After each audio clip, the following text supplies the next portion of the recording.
Ternyata yang lampu dilihat teman aku itu adalah raja sama prajurit-prajuritnya yang lagi datengin kita. Aduh, merinding.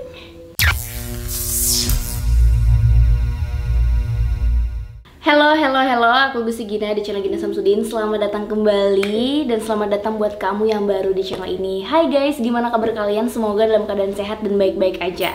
Nah, kali ini aku lagi-lagi kedatangan tamu yang bisa dibilang narasumber yang bakal bercerita pengalaman horor dia. Dia adalah teman aku sendiri, Sheila. Yang mana Sheila ini bisa dibilang anak indigo. Enggak sih, aku nggak ngakuin kalau aku indigo sih. Tapi mungkin lebih kepada Sixth Sense. Iya, Sixth Sense. Sixth Sense. Nah, dia ini udah bisa ngelihat hal-hal yang berbau gaib itu dari usia berapa sih? Aku kurang tahu dari usia berapa, tapi dari kecil sih, dari cerita orang tua aku sama orang-orang sekitar. Nah, dari kecil guys. Apalagi sekarang Sheila ini berprofesi sebagai forester lah ya.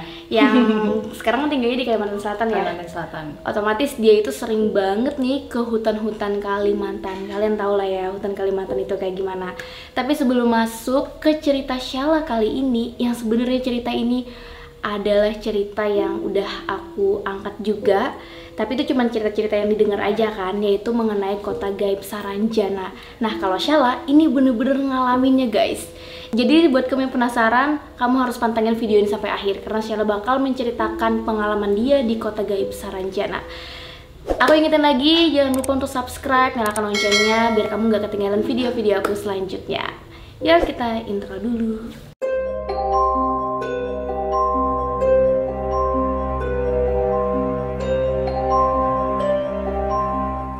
Oke guys, kita langsung aja mendengarkan cerita, lebih tepatnya salah satu dari banyaknya cerita horor dari Sheila.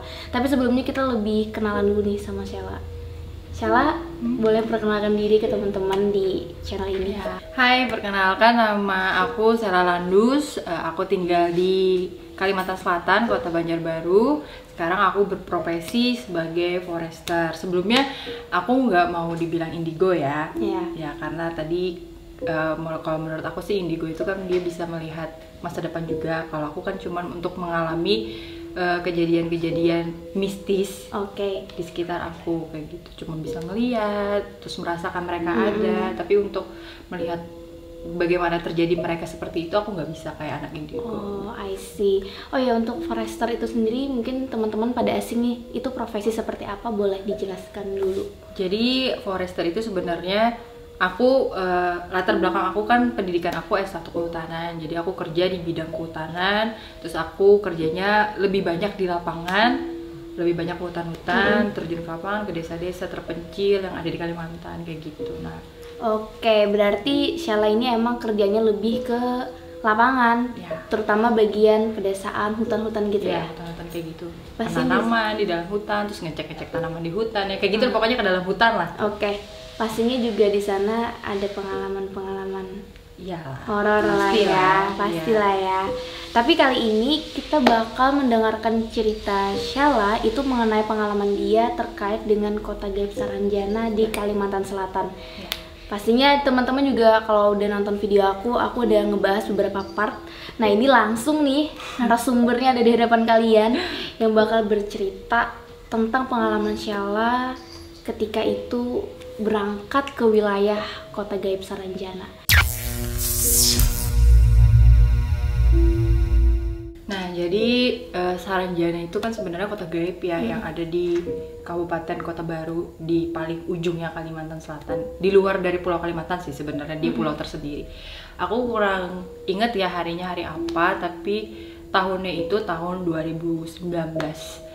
Itu kita ada festival marching band di Kota Baru. Waktu itu aku masih SMP. Kalau nggak salah masih SMP sih, jadi kita rame-rame ya. Tahun 2019. 2009 deh. 2009. 2009 udah lama ya aku SMP. Waktu SMP. Ya, Oke, terus lanjut. 2009 terus kita berangkat rame-rame. Dari sini sekitar ada 50 orang lah. Dan itu seumuran aku semua, rata-rata seumuran aku semua. Anak tapi SMP. ada juga sih yang SMA yang udah kuliah ada, tapi lebih banyak lagi tuh angkatan aku yang masih SMP. Terus kita itu berangkat pagi-pagi banget dari Banjarbaru, karena kan perjalanannya tuh lama banget tuh ke Kota Baru kan, harus 9 jam atau 8 jam gitu, terus kita naik ferry nyebrang buat ke Kota Baru. Kita berangkat pagi-pagi, suasananya tuh emang udah nggak enak sih kalau menurut aku sih ya, mendung karena Desember tuh, aku ingat Desember sih kalau nggak salah ya. Oke, Desember, terus musim hujan, mendung, nggak enak lah pokoknya suasananya. Terus kita ke sana sampai di pelabuhan itu sore menuju maghrib kalau nggak salah. Terus kita sampai di Kota Barunya tuh udah agak malaman, terus kita langsung ke penginapan. Kita nginapnya itu kalau nggak salah di perumahan PLN atau PDAM gitu ya, agak lebih ke pinggir dari kota, deket pasar juga. Terus pas banget dengan view-nya itu Gunung Bamega, pasti orang tahu lah. Gunung Bamega, ada lagunya juga sih itu. Berarti Gunung Bamega ini kayak ikonnya di Kota Baru, iya, di ikonnya di Kota situ. Baru. Dan kalian tadi berangkatnya dari pagi, datangnya tuh udah kayak malam gitu. Kayak malam gitu. Emang selama itu di perjalanan? Selama itu di perjalanan. Di perjalanan ada sesuatu terjadi atau gimana? Gak ada sih, karena kita rata-rata mabok ya, jadi minum antimo. Jadi pada tidur semua sih, paling mampir di sebelum masuk pelabuhan kita mampir buat makan, kayak gitu-gitu aja sih. Sejauh itu aman ya? Sejauh itu masih aman. Oke. Sejauh itu masih aman. Terus kita masuk ke penginapan ya tadi ya. Kita sewa 2 rumah yang hadap-hadapan, satu buat cowok, satu buat cewek. Rumah ya dibilang rumahnya bagus lah ya, standar bagus. Walaupun kayu tapi standar bagus untuk kita diami. Terus besoknya kita langsung lomba. Tapi malam itu kita latihan. Memang sih namanya kita lomba mersing itu kan ribut ya. Ribut banget, terus alat-alat kita juga ribut. Jadi ya namanya anak-anak kan ribut banget tuh malam-malam. Tapi malam itu kita belum ngerasain apa-apa sih sebenarnya, masih aman-aman aja. Tapi ada teman aku yang ngerasain sesuatu waktu itu malam itu. Itu latihannya sampai jam berapa tuh? Kurang inget sih ya sampai jam berapa. Jam 10-an? Pokoknya habis sampai, terus beres-beres barang, makan malam, terus kita baru latihan buat nginget-nginget aja sih sebenarnya. Tapi namanya anak-anak kan ribut nih kita. Terus malamnya temen aku tuh udah ngerasain sesuatu, tapi tuh dia nggak nyeritain ke kita sampai kita mau pulang. Oh, berarti dia diam-diam sendiri aja. Iya, dia diam. Jadi besoknya kita lomba itu masih aman. Terus ada teman aku yang sakit habis lomba itu, langsung dibawa sama apa sih namanya, P3 kali lagi PMI. Oke. Iya, sama PMI. Terus kan dari berbagai macam tim nih di sana. Terus ada tim yang pakai kostum kayak singa, kayak macan, kayak gitu-gitu. Itu tim kalian? Bukan. Oh, tim dari sebelah kabupaten atau kota lain. Mereka pakai apa? Kostum singa, kostum macan, kayak gitu-gitu. Nah dari situ baru ada yang kejadian orang kesurupan. Tapi di tim kami nggak ada sama sekali, masih aman, tentram. Berarti diawali dengan kesurupan dari tim lain. Okay. Iya. Dan aku ngerasa itu biasa aja sih. Terus kita balik, aku lupa sih ya karena udah lama banget ini, entah itu sudah selesai lomba atau belum. Kita tuh ada jalan-jalan ke Siring, Kota Baru. Alun-alun lah, alun-alun kan itu. Alun-alunnya pas banget di pinggir pantai, laut lepas kayak gitu kan. Terus temen aku ada namanya Elpan. Aku nggak tahu sih ya ini benar atau enggak. Terus kata teman-teman dia tuh ada ngambil batu di situ, terus ngelemparin ke sana, ke air, ke laut lah ibaratnya. Tapi aku nggak tahu itu benar atau enggak ya. Bisa dibilang kita mengganggu, aku juga nggak tahu. Katanya yang ngobatin kami, gara-gara batu itu diambil. Gara-garanya. Tapi itu masih aman, belum ada kejadian yang terlalu mistis. Terus ada hotel di pinggir alun-alun itu, hotel yang udah tua dan terkenal dulunya. Jadi kami buka kamar lah ibaratnya di situ kan, buka kamar buat santai-santai sore. Terus ada temen aku tuh yang ngalamin, dia istirahat, dia nggak mau main-main kayak kita nih di alun-alun. Terus dia istirahat di hotel, terus katanya ada yang gangguin, ngetok-ngetok dinding hotelnya itu bukan tembok. Apa? Kayu. Tapi kayu. dia sendirian. Dia sendirian di dalam itu. Terus ada yang kayak ngetok-ngetok kayak gitu. Aman, cuman dia yang ngalamin. Aku belum. Kamu justru belum ada apa-apa. Justru aku belum ada apa-apa saat itu, nggak ada kayak ngelihat nggak ada, ngerasa pun nggak, karena aku happy. Oh, oke. Karena aku nggak mikirin mereka ada, kayak gitu kan. Terus selanjutnya kita balik lagi ke penginapan kita yang awal, karena kita mau beres-beres pulang. Iya. Terus kita udah beres-beres alat dan segala macam. Aku nggak bisa tidur tuh malam itu. Kenapa? Nggak tahu, kayaknya panas aja rasanya, panas banget. Jadi aku tidur di ruang tamu sama teman aku bertiga, Namira, Indah, sama aku. Terus si Namira ini bilang, kayaknya aku ngeliat sesuatu di luar, jangan-jangan cowok-cowok pada ngintipin kita, katanya kayak gitu. Enggak ah, nggak mungkin. Ibaratnya kan aku pasti denger dong kalau ada suara-suara cowok-cowok atau apa kan. Terus besoknya dia cerita waktu kita mau pulang, aku kemarin ngeliat ada 7 lampu nyenterin kita, katanya kayak gitu. Di mana? Ini ibaratnya ruang tamu kan ya, ruang tamu terus ini jendela. Jadi kita tuh tidur di kursi L kayak gitu loh. Oh, Di kursi L. Terus ada 7 lampu yang nyenterin kita dari luar ke arah jendela, ke arah dalam. Gak mungkin sih kalau cowok-cowok bawa senter kan. Iya sih. Kita nggak ada mikir untuk ke mistis sih sebenarnya, itu kan belum kepikiran buat ke mistis.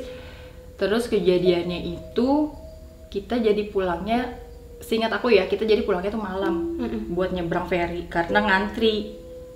Kalau nggak salah itu hari Sabtu atau hari Minggu, pokoknya ngantri lah karena orang dari desa pengen ke kota liburan kayak gitu kan. Jadi kita ngantri. Terus ada satu temen yang emang dari hari kedua kita lomba itu dia sakit. Yang sakit tadi kan? Iya, dia sakit, terus sempat dibawa ke rumah sakit juga, rumah sakit di kota situ juga. Tapi dokternya aneh, dia nggak ada keluhan sakit apapun. Dokter bilang dia nggak ada keluhan. Iya, maksudnya dia ada gejala. Temen aku ngerasa dia tuh kayak lemas, sesak nafas, tapi dokter bilang dia nggak ada sakit, maksudnya asma enggak. Oke. Terus misalnya mah atau apa juga nggak ada. Nggak ada gejala dari penyakit ya? Nggak ada gejala dari penyakit dia, tapi dia ngerasa dia lemes dan sesak nafas kayak gitu. Aneh juga sih. Iya sih aneh, makanya kan nggak masuk nalar. Iya, kok bisa gitu? Karena berangkat kami dalam keadaan sehat semua, terus dalam waktu lomba kita juga sehat semua. Tiba-tiba dia sakit tanpa keluhan, terus kata dokter dia nggak ada sakit asma, dia nggak ada mah yang terlalu akut yang bikin dia sesak nafas kayak gitu kan. Sampailah kami malam di pelabuhan. Tiba-tiba aku ngerasa lemes banget, nggak tahu lemes banget. Pas di pelabuhan itu pokoknya tengah malam deh kalau nggak salah. Terus teman aku yang sakit itu dia minta aku pengen ke kamar mandi, katanya kayak gitu kan. Kamar mandi lah, turun dianterin sama cowok-cowok. Itu posisi sudah di pelabuhan tapi belum naik ferry ya? Belum naik ferry. Tiba-tiba dia jatuh di kamar mandi, pingsan. Iya, pingsan. Dan diangkatlah digotong lah sama mereka. Tapi laki-laki ini pada nggak kuat gotong dia, nggak kuat. Padahal badan dia itu dibilang gemuk enggak, kecil lah, ibaratnya kayak 155 lah kayak gitu, kecil. 55 kilo nggak sampai kayaknya. Dia tinggi badannya 155 Terus dia itu nggak terlalu gemuk, nggak terlalu kurus, kayak imut-imut gimana gitu. Cewek ya? Cewek. Terus teman-teman tuh nggak ada yang sanggup buat ngangkat dia. Nah dari situ aneh banget, mulai mistis. Yang lain mulai takut karena wah ini pasti kesurupan, ini pasti udah dimasukin hantu dan segala macam. Dan jadi chaos gitu loh di dalam bis itu. Apalagi yang seumuran aku ini kan labil, nggak bisa membedakan ini mistis, ini penyakit atau apa, nggak bisa membedakan. Jadi mereka tuh kayak ketakutan sendiri kayak gitu loh. Jadi kan untuk orang-orang alam sebelah, mereka suka sama kita yang merasa mereka itu ada, merasa kita takut dengan mereka. Dia semakin datang, dia semakin mendekat ke kita kayak gitu. Oh, berarti semakin kita ngerasa takut, gelisah, justru makhluk gaib itu semakin datang ke kita gitu ya. Apa namanya, kalau kita semakin memikirkan dia ada, dia semakin mendekat dan semakin menampakkan dirinya. Dari satu teman aku yang dibilang kesurupan itu, tapi dia nggak ada gejala yang ngamuk atau yang gemeteran-gemeteran atau nangis, itu nggak ada. Dia kayak pure orang pingsan, tapi berat banget badannya. Terus kita sampailah di Batu Licin, kan kita udah nyebrang. Sampai di Batu Licin, teman aku nih makin parah. Terus bisa dibilang apa ya, manajer kami lah ibaratnya lah.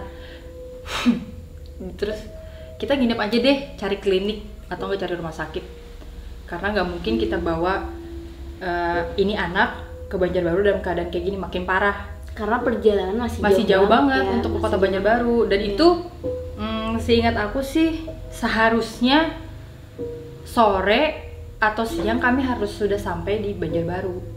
Jadi orang tua itu udah pada nungguin sebenarnya udah pada nungguin. Tapi dibilang lah karena very full, besok kayaknya baru sampai nih anak-anak kayak gitu. Jadi selama di klinik, pertama teman aku yang masuk, karena aku lemes, aku juga masuk kamar. Jadi setelah kami berdua masuk kamar, teman-teman yang lain itu kan nggak mungkin nih semuanya masuk klinik kan, karena klinik itu ada juga untuk ruang UGD-nya kan, nggak mungkin kita ribut.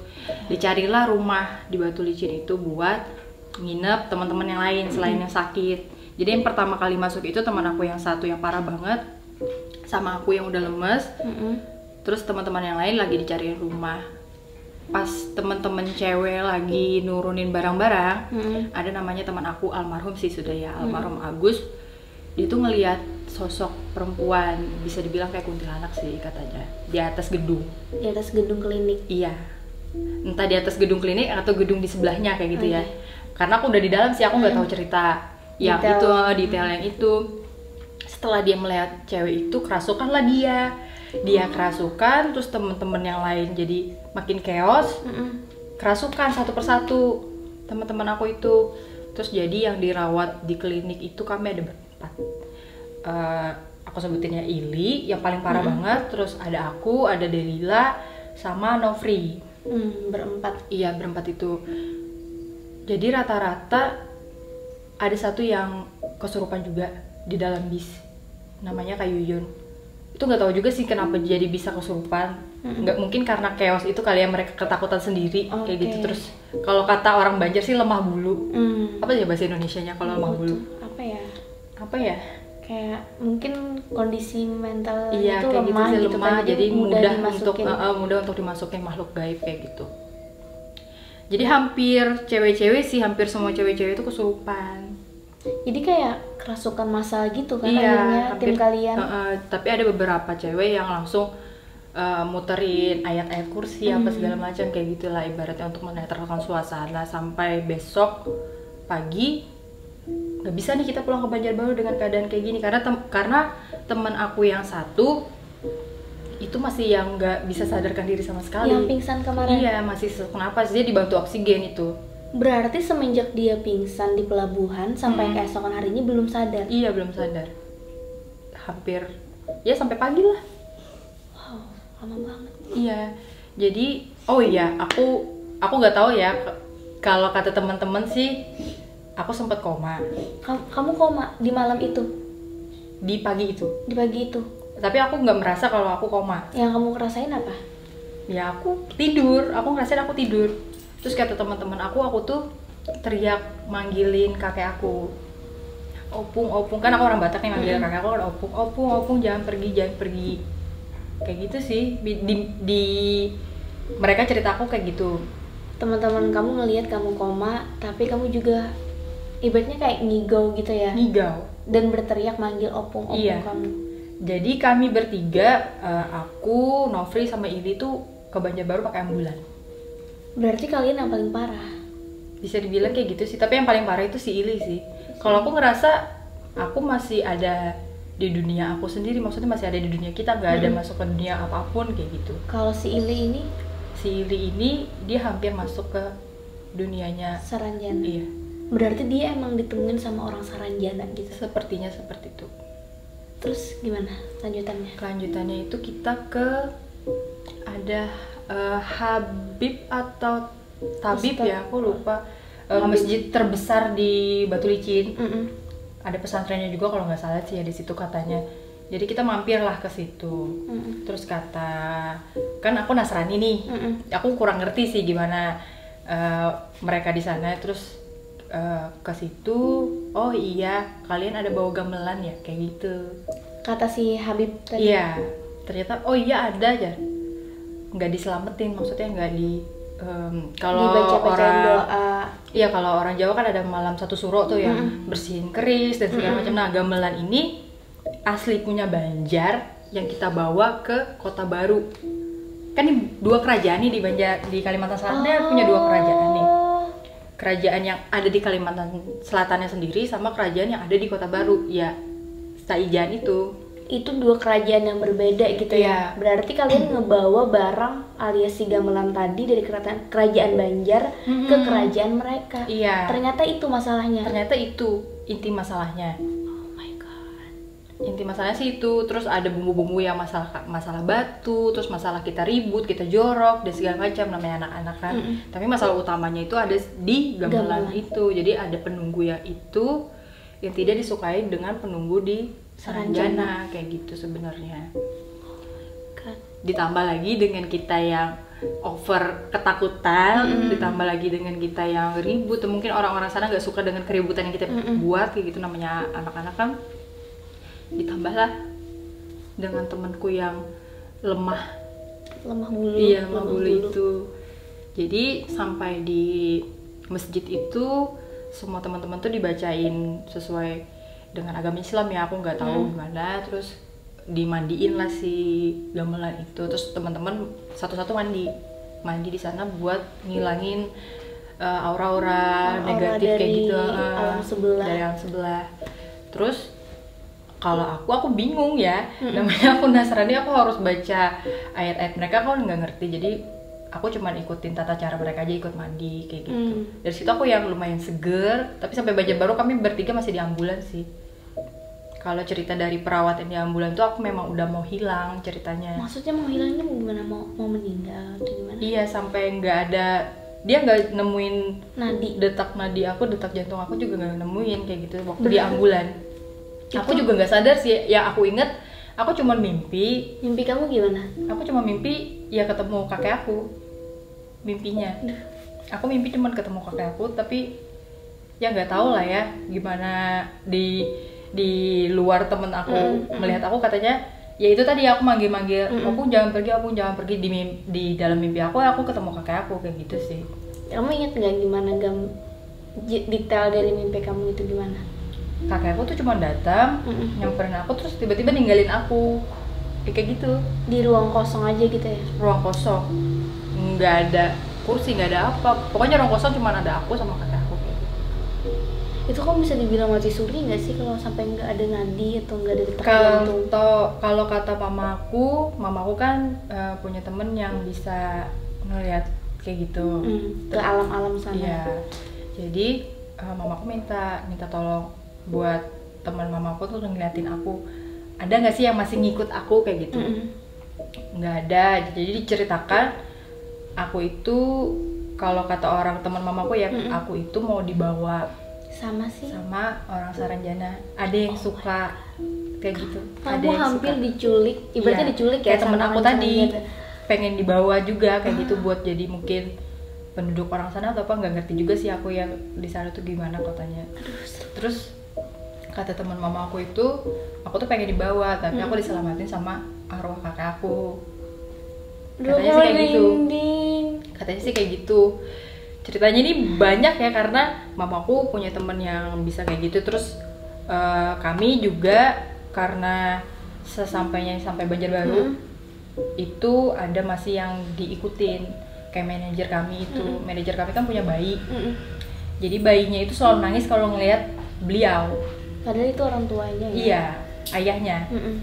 Selalu nangis. Jadi beliau ini bingung. Terus beliau ke Martapura mencari namanya.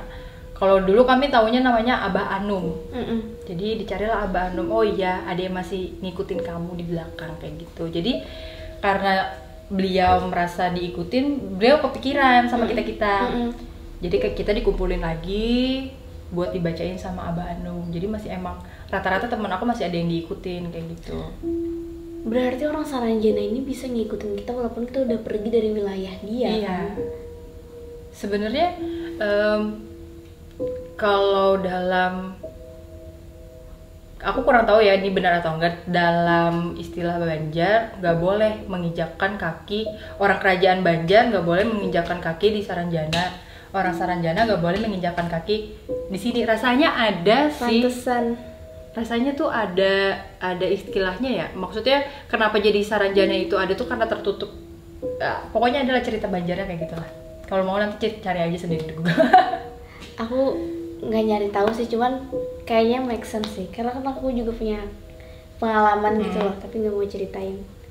Karena aku dari kerajaan Banjar kan. Oh ya. Dan sana aku baru tahu loh, Sel. Beneran, Beneran. mereka Beneran. dua kerajaan yang Nggak bisa bersatu. iya nggak bisa bersatu. Kayak gitu sih. Terus habis Abah Hanum itu datang, Terus gimana? terus Abah Hanum itu nyediain kayak 2 cawan kayak gitu, isinya air. Terus dipanggillah temen aku bertiga sama teman aku yang paling parah itu kan ya. Coba kamu nunjuk aku langsung, usep leher temanmu. Jadi aku ngusep tengkuknya itu, darah. Darah. Jadi kamu, Really darah keluar dari tengkuknya itu. aduh, aku merinding. Darah, terus darah itu masih merah, aku celupin ke air yang udah dibacain sama Abah Hanum itu, airnya tetap jernih. Biasanya kan kalau kita kena kesumba atau apa warna merah, terus kita celupin ke air, airnya ikut merah kan, lunturan kayak gitu kan. Ini enggak, hilang, bles, merah darah itu hilang langsung, nggak ada lagi. Seserem. Aku tuh mau percaya atau enggak ilmu-ilmu kayak gitu, tapi aku ngalamin itu, jadi aku bisa dibilang percaya, bisa dibilang enggak sih sama ilmu-ilmu yang kayak gitu sebenarnya. Itu kedua teman kamu dua-duanya di Iya, darah dua-duanya. darah merah kayak gitu. Padahal cuma disentuh gitu doang. Iya, usep tengkuk temenmu, jadi aku usep darah. Dibilang nggak kenapa kamu yang ngusep? Nggak dibilang sih. Kalau mereka ngusep kamu nggak? Enggak, aku cuma ngusep teman aku itu, terus teman-temanku yang lain pakai air yang lain yang udah dibacain buat cuci muka kayak gitu. Berarti kamu yang dipilih buat Bisa menjalani jadi itu gitu nggak kan. ngerti sih. Heeh. Terus gimana Setelah kejadian yang itu, baru deh teman-teman aku cerita. Oh iya, ternyata yang lampu dilihat teman aku itu adalah raja sama prajurit-prajuritnya yang lagi datengin kita. Aduh, merinding. Iya, Di malam di kalian. malam itu terakhir kami. Di malam terakhir kita sebelum pulang. Dan aku tidur pas, ini kursi ya, aku tidur di bawah aku tuh gamelan. Gamelan itu mungkin nggak tahu ya, mungkin mereka ngincar gamelan itu. Dan kebetulan kamu ada di Iya. sana. Itu kejadian yang nggak bisa, gimana ya, aku nggak masuk akal aku sih, dunia lain selain dunia kita. Maksudnya kota, kalau dunia lain aku mungkin bisa memahami adanya makhluk-makhluk di sebelah kita kan, tapi kalau untuk yang kota-kota itu aku ibaratnya nggak masuk nalar aku sih, maksudnya. Kayak memang dua dimensi gitu nggak sih, kayak gitu kan. Terus gimana setelahnya?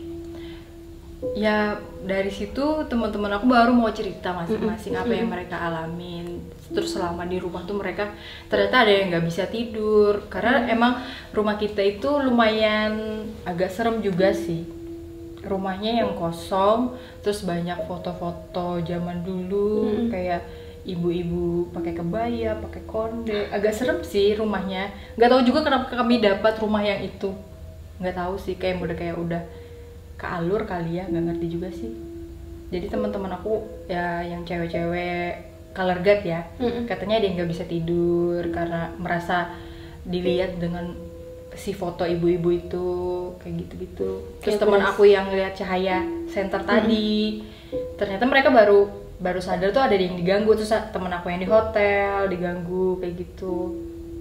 Kalau aku merasanya ya setelah kami nyebrang malahan. Iya. Terus teman aku yang di atas ferry ngelihat ya lampu-lampu itu terbang ngikutin ferry kita.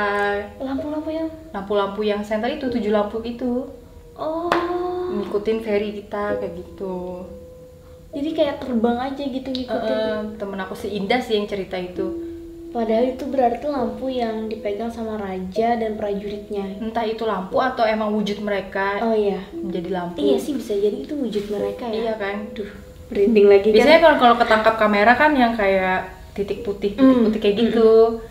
Kalau aku nggak ngeliat sih, tapi teman aku yang cerita itu.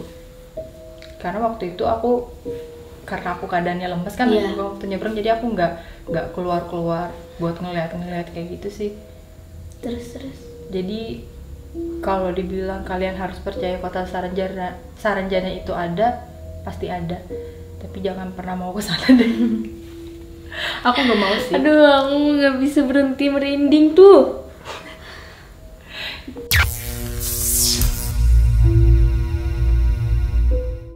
Jadi orang Saranjana itu sih kata orang-orang sini ya, mereka itu yang nggak punya ini loh, filter room. Iya ini. Jadi rata banget kayak gitu. Terus ada waktu itu konser apa ya? Pokok ini cerita dari orang sih, katanya konser.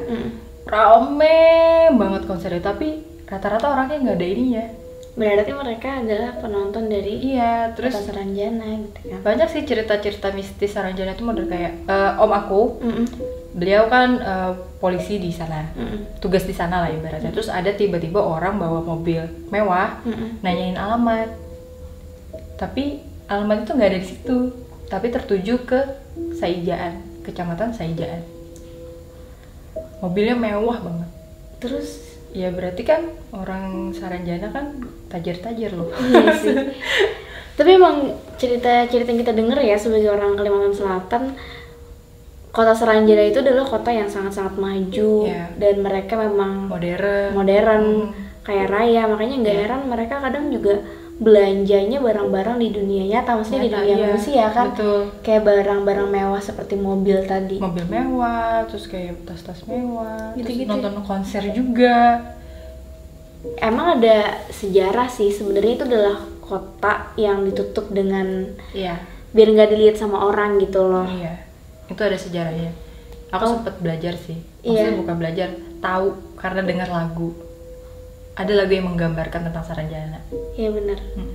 Aku ada ngebahas kalau nggak salah ingat ya, kalian bisa tonton videonya.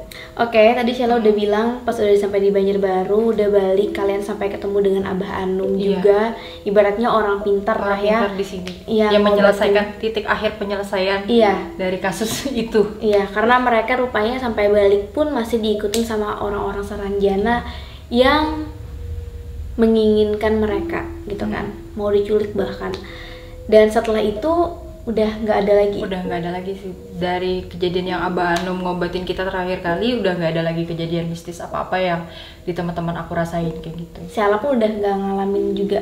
Kalau yang terkait dengan Saranjana, Kota Baru nggak ada lagi sih, tapi ya namanya bisa merasakan dan melihat mereka ya masih ada lah ya, cuman nggak ada lagi konflik atau masalah kayak sampai mau diculik ya kan. Ibaratnya Sheila itu bisa dibilang hampir banget nih dibawa orang Saranjana ke kota gaib mereka kan, tapi diselamatin sama tuh merinding lagi almarhum.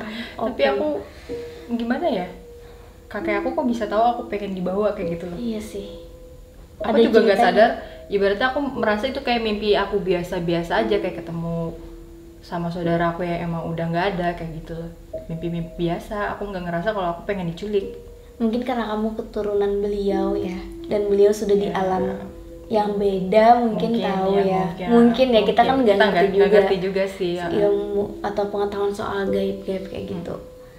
Ada lagi mau diceritain soal pengalaman di kota Saranjana? Di kota Saranjana cukup sampai di situ dan jangan lagi sih. Nggak mau lagi ke sana? Nggak mau lagi sih, karena itu ekstrim, ngeri banget sih kalau misalnya aku sampai ketarik ke dunia mereka. Nggak bisa ngebayangin sih kalau sampai kejadian, even itu bukan aku atau teman aku aja yang ketarik ke dunia sana, aku nggak bisa. Karena nggak ada jaminan juga kan bisa keluar balik dari dunia itu. Belum, gimana ya? Jangan sampai lah, amit-amit. Tapi setelah tahun itu ada ke Kota Baru lagi nggak? Kami nggak pernah lagi ke sana. Oke. Berarti bener-bener nggak pernah lagi kita stop. Karena walaupun ada event dalam kabupaten mereka tuh, kita nggak pernah lagi ke sana. Nggak pernah. Karena pengalaman kalian bisa dibilang bener-bener extraordinary. Habis dari kejadian itu kita jarang banget pakai gamelan lagi sih, karena riskan banget bawa alat-alat tradisional yang kayak gitu. Karena ada penunggunya ya? Iya. Kita kan nggak tahu masalah itu ada penunggu atau enggak, yang penting kita kan namanya kita bermusik kan ya, gamelan kita mikirnya ya musik aja untuk gitu, perform. untuk perform, nggak mikir kalau ternyata di dalam situ ada penunggunya yang harus kita izin dulu, kita pengen bawa ke sana kayak gitu, kita kan nggak tahu. Jadi dari itu hampir sampai sekarang kita nggak pernah pakai gamelan lagi sih. Benar-benar sebuah sejarah banget sih dalam hidup aku, nggak bakal dilupakan nggak sih bakal ya. dilupakan seumur hidup.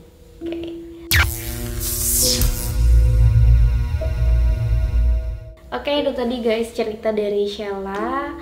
Dan cerita tadi tentunya hanya satu ya dibanding banyaknya cerita Sheila, apalagi dia ini sering banget nih datang ke hutan-hutan di Kalimantan. Nah, mungkin kita bisa ketemu lagi di video selanjutnya kalau Sheila mau bercerita kembali ke teman-teman.